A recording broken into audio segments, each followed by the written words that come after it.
Oi, gente, tudo bem com vocês? Eu espero muito que sim. Bem-vindos a mais uma videoaula. Hoje eu vou falar um pouquinho sobre a Revolução Russa e a formação da União Soviética, né? A União das Repúblicas Socialistas Soviéticas. E eu espero que vocês gostem e que essa videoaula consiga, né, ajudar a tirar eventuais dúvidas e pelo menos a título de conhecimento, né, que agregue algum conhecimento à bagagem de vocês. Então, antes de tudo, eu queria pedir, né, para que vocês se inscrevam no canal, compartilhem com seus amigos, hum, ativem o sininho das notificações e deixem o like aqui embaixo. Então, vamos lá aprender um pouquinho? Então, antes de tudo, gostaria de falar um pouquinho sobre o contexto antecedente, né, da Rússia. Que enquanto a Europa Ocidental vivia todo um processo de industrialização, né, promovido pelo capitalismo, o Império Russo permanecia num poder autoritário, com a principal, né, atividade econômica promovida pela agricultura, né, era um país agrário ainda, sem grandes interesses industriais. Além disso, vale frisar que a maioria da população vivia no campo, né, presa a um regime de servidão. Então, buscando reverter essa situação, o czar Alexandre II começou a implementar medidas para modernizar o Império Russo, reformando as relações de trabalho, né? O czar Alexandre II acabou com a servidão, iniciou também o processo de intervenção estatal para dinamizar, né, para forçar o desenvolvimento econômico, também abriu a Rússia para investimentos capitalistas franceses e ingleses, mas, mesmo assim, os czares russos não conseguiram conduzir esse processo de progresso, né? Esse progresso de forma hábil. Então, a população continuou sentindo fome, os operários continuaram lidando com péssimas condições de vida, ganhando salários injustos, e até mesmo a burguesia estava insatisfeita diante das ações do governo czarista. E com o czar Nicolau II não foi diferente, foi até pior, na verdade, né? Czar Nicolau II foi o último da dinastia Romanov, que foi justamente ele que mais sentiu as pressões políticas e econômicas da população. Seu governo era muito autoritário e sofria com o atraso tecnológico, com a insatisfação da população diante da fome e com as péssimas condições de trabalho, né, e de vida. Além disso, vale frisar que o czar gastava boa parte do seu orçamento com guerras. Então, dentre as principais características, né, do governo do czar Nicolau II, nós podemos citar o autoritarismo, a proibição dos partidos políticos, manutenção de títulos de nobreza, envolvimento em guerras e outros conflitos. Hum, Nicolau II também se recusava a investir na educação, né? O que é uma característica de todo governo autoritário.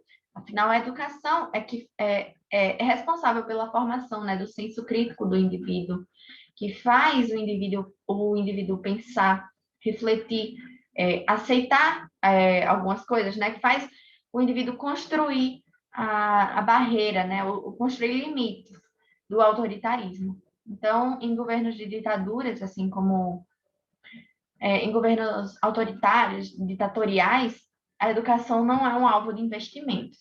Também a imposição da cultura eslava a todas as etnias do império e a Ucrânia e os cossacos, né? A Ucrânia era uma polícia política responsável pela perseguição, né, de pessoas que se opunham ao regime do czar. E os cossacos é, formavam, né, uma guarda imperial. Dentre essas guerras que eu citei, né, que o czar Nicolau II gastava boa parte do seu orçamento, podemos citar a Guerra Russo-Japonesa e o encoraçado Potemkin. Essas duas guerras ocorreram em 1905, né? Sendo a Guerra Russo-Japonesa um conflito entre Japão e Rússia, né? Justamente é, um, uma disputa pelo controle ali da região da Manchúria, da China, da Coreia, da Indochina, durou cerca de um ano e acabou com a vitória dos japoneses. Então, boa parte, né, uma grande porcentagem do orçamento do czar foi destinada a essa guerra que acabou sem sucesso, né, para os russos. e também o encouraçado Potemkin, que ocorreu quando marinheiros foram enviados à guerra, né, sem o devido preparo, sem a devida alimentação, né? O pouco de comida que tinha estava podre no navio. Então, eles se rebelaram contra o czar e iniciaram esse conflito no chamado encoraçado Potemkin. Então, aqui eu coloquei duas imagens, uma sobre a Guerra Russo-Japonesa, nós podemos ver aqui uma embarcação dos japoneses e a embarcação dos russos, aí tem o Nicolau II e tem o governante, né, do Japão. E aqui o encoraçado Potemkin, ó, aqui, o navio com os marinheiros revoltados, né, manifestando, né, toda essa questão, essa causa da falta de preparo de alimentos. Mesmo com a proibição dos partidos políticos, né, que era uma medida determinada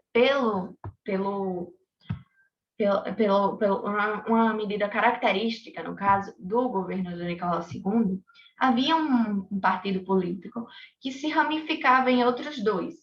Esse partido maior, né, que era o comum aos dois, era o Partido Operário Social Democrata Russo, que se ramificava em mencheviques e bolcheviques.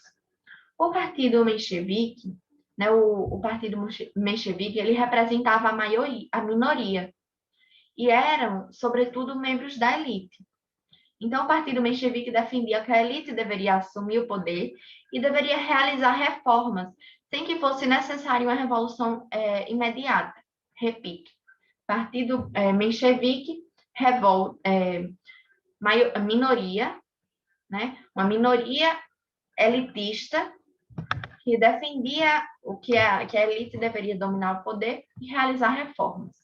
Os bolcheviques, por outro lado, representavam a maioria e defendiam a queda do czar por meio de uma revolução imediata, né? E além disso, o Partido Bolchevique ele era formado por operários, camponeses que deveriam assumir o poder, né, por meio dessa revolução e espalhar ideais socialistas, né? Então, nesse contexto, né, de miséria que os trabalhadores camponeses, religiosos, mulheres, eles sofriam, né, com o contexto de fome, de miséria, de péssimas condições de vida e de trabalho, eles decidiram, né, reivindicar por esses direitos. Então, eles foram até o Palácio de São Petersburgo, liderados pelo padre, né, Georges Gapon, entregar uma lista de pedidos ao czar, uma petição. Então, dentre as reivindicações estavam a criação de uma constituição, aumento de salários, aumento da produção de alimentos, melhores condições de vida, direitos trabalhistas assegurados. Mas quando o czar recebeu a carta, ele nem se deu o trabalho de ler e imediatamente ordenou às tropas imperiais, né, os cossacos, a expulsarem as pessoas que aguardavam fora do palácio. Então, os cossacos abriram fogo contra os manifestantes e mataram centenas de pessoas, né, no chamado Domingo Sangrento. Esse episódio ficou marcado, né, por apresentar uma fragilidade em relação à imagem do czar. Ele causou ainda mais uma ruptura no czarismo, né? E diante dessa ação arbitrária contra os trabalhadores, camponeses, mulheres, religiosos, outras revoltas foram eclodindo em cidades menores da Rússia e o povo foi ganhando mais força para reivindicar seus direitos. Essa motivação foi simbolizada pela criação de conselhos de autogestão, os chamados sovietes, né, que eram sindicatos que representavam as vontades da maioria. E assim a população continuou pressionando o czar para que ele realizasse reformas políticas e econômicas na Rússia, e Nicolau II concordou em promover uma certa abertura política, criando a Duma, o parlamento, uma lei fundamental, que era uma espécie de constituição, e ele também legalizou os partidos políticos. Mas, com o advento da Primeira Guerra, a nova estrutura política e econômica promovida pelo czar voltou ao declínio, né, o que permitiu que fosse levada a cabo a definitiva Revolução Russa, que é dividida em 4 etapas. Primeira etapa, Revolução de Fevereiro. Segunda etapa, governo provisório. Terceira etapa, Outubro Vermelho. E quarta etapa, Guerra Civil. A Revolução de Fevereiro, né, foi causada pela intensificação dos problemas, né, das tensões políticas, inflação fora de controle, péssimas condições de vida, de trabalho, fome, miséria. A entrada, né, da Rússia na Grande Guerra ainda fez com que essa insatisfação crescesse, porque como é que um império está participando de uma guerra, destinando parte do seu orçamento, né, a esse conflito, ao mesmo tempo que a população está morrendo de fome, está reivindicando seus direitos, né? Então, isso causou um aumento, né, na insatisfação. Então, trabalhadores, camponeses, operários, soldados, mulheres, religiosos saíram nas ruas pedindo pela saída do Império Russo da Grande Guerra e também pela abdicação do czar Nicolau II do poder. Esse pedido foi reforçado pela Duma, que era o parlamento, e diante de toda a pressão, o Nicolau abdicou do poder. Mas com a saída do czar, o poder passou a ser dividido entre o governo provisório, né, que era liderado pelo príncipe Lvov, e pelos sovietes, que representavam a população insatisfeita, que eram os camponeses, os trabalhadores, operários, mulheres e alguns soldados. Vale destacar também que quando quiser ele abdica do trono, ele vai pedir ajuda a Jorge VI, seu primo, né, que é o pai da rainha Elizabeth, né, Elizabeth II. Então ele vai lá para o rei da Inglaterra da época pedir ajuda, porque ele não tinha para onde ir, estava constantemente pressionado pela população. Mas o Jorge VI não pôde acolher a família do primo inteira. Ele disse assim para o Nicolau, né? Eu posso até acolher seus filhos e você, mas a czarina, infelizmente, eu não posso acolher porque ela é alemã. Então, o czar optou por não deixar a czarina sozinha na Rússia e resolveu fugir com sua família. Mas eles acabaram sendo capturados, né, no caminho, presos por bolcheviques e, depois de um tempo, assassinados.